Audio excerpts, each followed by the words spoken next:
Hello साथियों, नमस्कार। Polytechnic पाठशाला 3.0 में आप सभी का स्वागत है।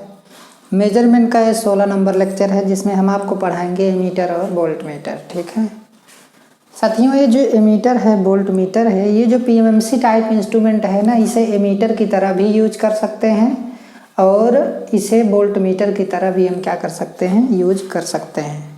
तो कब एमीटर की तरह उसे यूज करेंगे, क्या उसमें चेंजेज करेंगे, क्या नहीं चेंजेज करेंगे, वो सारी चीज़ें हम आपको बताएंगे। ठीक है, लेकिन पहले जान लेते हैं कि एक एमीटर के अंदर क्या होना चाहिए, क्या गुण होता है, कैसे वो जुड़ा होता है। ठीक है, उसके बारे में जानना बहुत ही ज़्यादा क्या है, ज़रूरी है। जैसे एमीटर जो होता है ये करंट को क्या करता है, मेजर करता है। समझ में आया। और ये सर्किट के हमेशा सीरीज में जुड़ता है। जैसे कोई भी सर्किट है तो उसके सीरीज में क्या होता है, जुड़ता है। जैसे मान लीजिए हमारा एक लोड है, ये हमारा क्या है, एक लोड है। अभी हमारा लोड है तो ये है हमारा एक सर्किट है, तो इसी सर्किट के सीरीज में हम एमीटर को क्या कर देंगे, जोड़ देंगे। ये हमारा एमीटर जो है इसी सर्किट के किस में जुड़ गया, सीरीज में जुड़ गया। ये एमीटर का क्या होता है, सिंबल होता है। ये चीज़ ध्यान कायदे से याद रखिएगा। ठीक है, कि करंट मेजर करता है और सर्किट के सीरीज में क्या होता है, जुड़ता है। इसका जो इंटरनल रेजिस्टेंस होता है, जैसे कोई भी इंस्ट्रूमेंट होता है उसका कुछ न कुछ इंटरनल क्या होता है, रेजिस्टेंस होता है। तो जो एमीटर का इंटरनल रेजिस्टेंस होता है, वो एमीटर का इंटरनल रेजिस्टेंस बहुत ही कम होता है। ठीक है, इंटरनल रेजिस्टेंस बहुत ही क्या होता है, कम होता है। लेकिन यदि आइडियल एमीटर है तो उसका इंटरनल रेजिस्टेंस क्या होगा, 0 होगा। ये चीज़ याद रखिएगा। तो अगर जैसे एमीटर है, ये हमारा क्या है, एमीटर है, तो इसका इंटरनल रेजिस्टेंस क्या होगा, इसी के सीरीज में होगा। इसे आरएम से क्या करेंगे, रिप्रेजेंट करेंगे। ये हमारा एमीटर है, इसका इंटरनल रेजिस्टेंस इसी के क्या होगा, सीरीज में होगा। यदि अगर आइडियल है तो ये रेजिस्टेंस हमारा नहीं होगा। अगर ऐसा सिंबल है तो ये किसका है, आइडियल का है। समझ में आया। अगर ऐसा सिंबल है आरएम तो ये क्या है, आइडियल नहीं है। लेकिन आरएम क्या होना चाहिए, मिनिमम होना चाहिए, मिनिमम। समझ में आया। आरएम हमारा क्या होना चाहिए, कम से कम होना चाहिए। तो एमीटर का जो इंटरनल रेजिस्टेंस होता है वो मीटर के सीरीज में ही होता है और कम से कम होना चाहिए, मिनिमम होना चाहिए। अगर आइडियल होगा तो उसका क्या होता है, 0 होता है। समझ में आया। एमीटर का, एमीटर को हमेशा सीरीज में जोड़ा जाता है। क्यों सीरीज में जोड़ा जाता है, क्यों नहीं पैरेलल में जोड़ा जाता है, ये चीज़ भी जानना आपके लिए क्या है, बहुत ही ज़्यादा ज़रूरी है। यदि इसे पैरेलल में जोड़े तो यह क्या हो जाता है, शॉर्ट सर्किट हो जाता है। कैसे, क्योंकि एमीटर का इंटरनल रेजिस्टेंस क्या होता है, 0 होता है। हम उसे क्या मानेंगे, आइडियल एमीटर का इंटरनल रेजिस्टेंस क्या होता है, 0 होता है। यदि इसे सीरीज में ना जोड़ करके, आप सोचिए अगर इसे हम किस में जोड़ दें, पैरेलल में जोड़ दें, तो एक आइडियल एमीटर का इंटरनल रेजिस्टेंस क्या होता है, 0 होता है। तो 0 जब रेजिस्टेंस 0 हो जाएगा तो ये शॉर्ट सर्किट हो जाएगा। तो शॉर्ट सर्किट हो जाएगा तो उस कंडीशन में हमारा एमीटर क्या हो जाएगा, फूक जाएगा, खराब हो जाएगा। तो यही कारण है कि एमीटर को कभी भी पैरेलल में हम नहीं जोड़ते हैं, किस में जोड़ते हैं, सीरीज में जोड़ते हैं। एमीटर की रेंज को कैसे बढ़ाया जाता है, जैसे पीएमएमसी टाइप इंस्ट्रूमेंट को हम एमीटर के रूप में क्या कर रहे हैं, यूज कर रहे हैं, तो उसकी रेंज कैसे बढ़ाया जाता है। आपको पता है कि जो पीएमएमसी टाइप इंस्ट्रूमेंट है वो मैक्सिमम कितनी करंट को मेजर करता है, 100 मिली एम्पियर करंट को क्या करता है, मेजर करता है। समझ में आया। 100 मिली एम्पियर बहुत ही कम होता है। तो ऐसे तो काम चलेगा नहीं, हमें और ज़्यादा मेजरमेंट करना है और ज़्यादा करंट को मेजरमेंट करना है। तो इसके लिए हमें उसकी रेंज को क्या करना पड़ेगा, बढ़ाना पड़ेगा। तो रेंज को बढ़ाने के लिए एमीटर की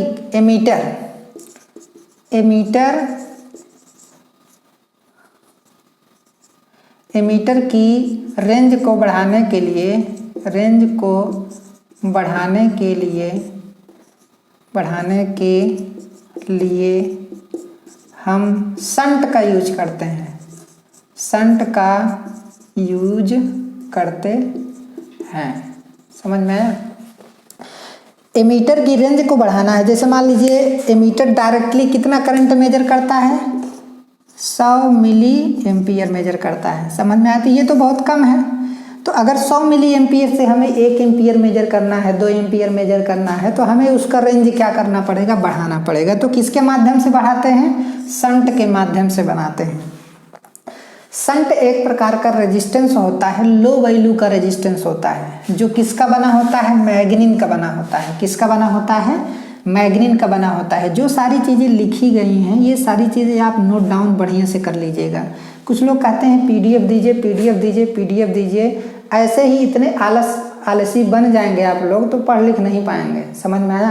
पहले जो बताया जा रहा है, जो चीज़ लिखा गया है, जो चीज़ बताया जा रहा है उसे आप नोट कीजिए, तब आपको लगेगा कि आप सामने कोचिंग पढ़ रहे हैं। लेकिन आप लोग क्या है, पीडीएफ पीडीएफ पीडीएफ चिल्लाते रहते हैं। पीडीएफ एग्जाम के समय लीजिएगा, ठीक है। अभी पीडीएफ की कोई ज़रूरत नहीं। अभी जो पढ़ाया जा रहा है उसको कायदे से कैप्चर कीजिए और उसे लिखिए खुद। इससे क्या होगा, ज़्यादा आपको याद होगा। पीडीएफ क्या है, इतना आलसपन दिखाएंगे कि पीडीएफ आ जाए तुरंत देख के पढ़ लेंगे, तो उसमें और ज़्यादा आलस आएगा, आपको पढ़ नहीं पाएंगे, आपका पेपर गड़बड़ हो जाएगा। तो थोड़ा एक्टिव रहिए ना। जितना मतलब सिस्टम आता जा रहा है, जितने मोबाइल आते जा रहे हैं, जितने आपके पास कंप्यूटर होते जा रहे हैं, उतना ही आप आलसी बनते जा रहे हैं, ठीक है। तो इसलिए पीडीएफ आपको मिलेगा, उसका टेंशन ना लीजिए। लेकिन पहले जो चीज़ लिख कर यहाँ पर खुद बताया जा रहा है उसको तो आप कम से कम नोट डाउन कीजिए, ठीक है। अब यहाँ पे क्या है कि ये जो संट होता है, संट हमारा जो होता है संट, ये लो वैल्यू का रेजिस्टेंस होता है, लो वैल्यू का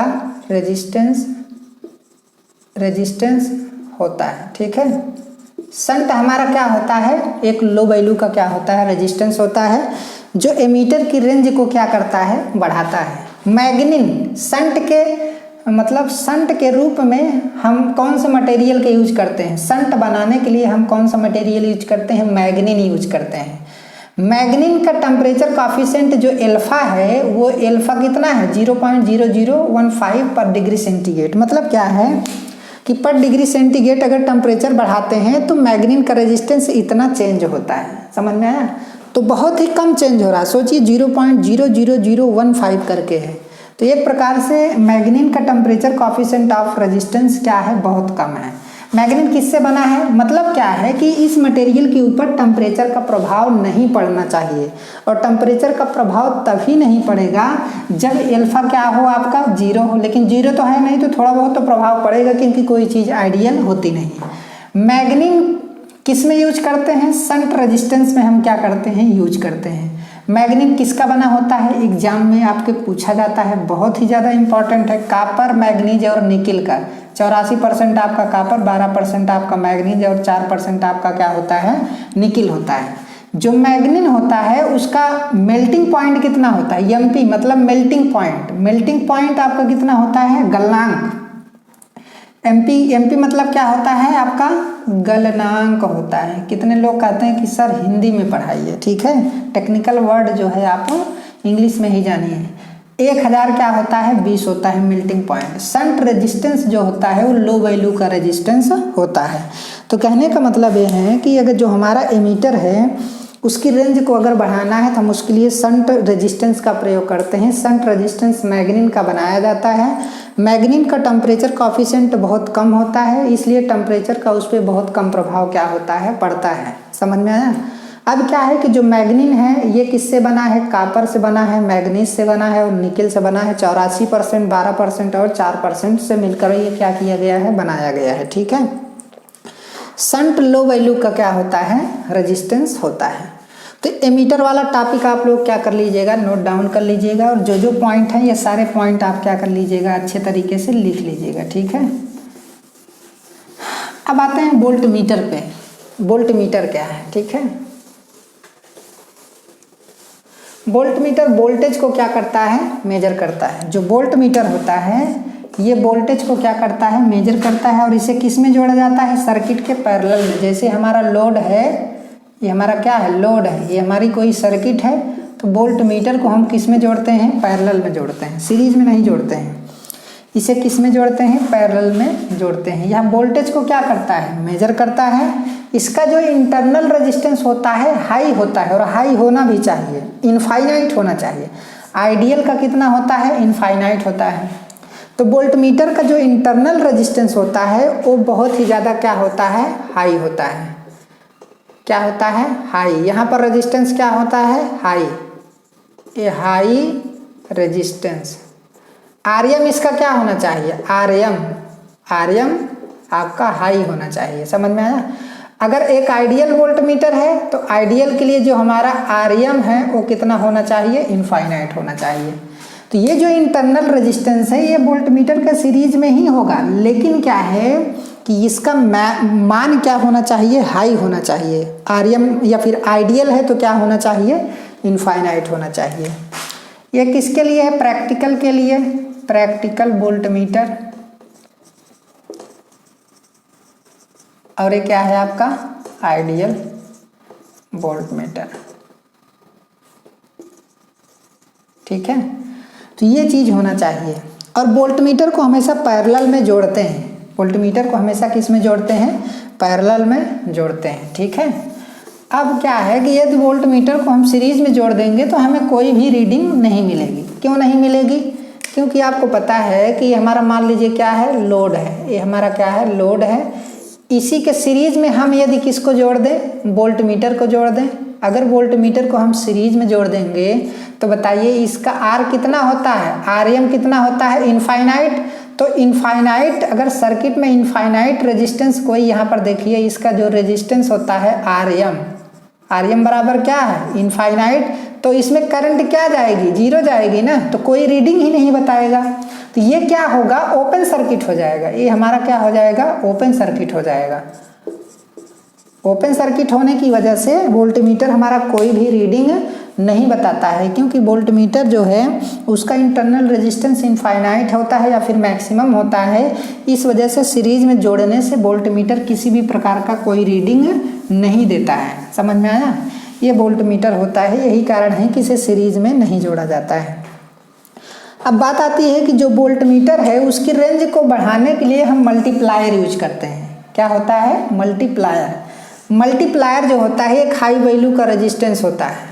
मल्टीप्लायर, मल्टीप्लायर एक हाई वैल्यू का रेजिस्टेंस होता है।